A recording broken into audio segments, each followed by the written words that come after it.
తెలంగాణ పల్లెలోని ప్రతి ఒక్క ఆడపడుచు ఎప్పుడెప్పుడా అని ఎదురు చూసే బతుకమ్మ పండుగ రానే వచ్చింది.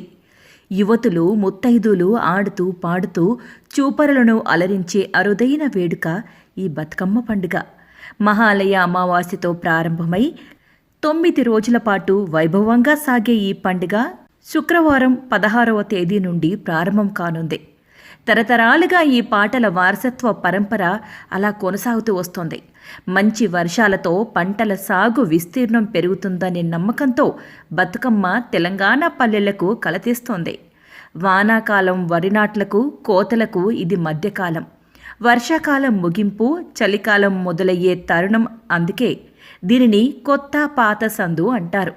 పరమేశ్వరుని సతీ పార్వతిని దేశమంతా శక్తి స్వరూపిణిగా కొలుస్తారు. ఒక్క తెలంగాణలో మాత్రం బతుకమ్మ రూపంలో ప్రకృతి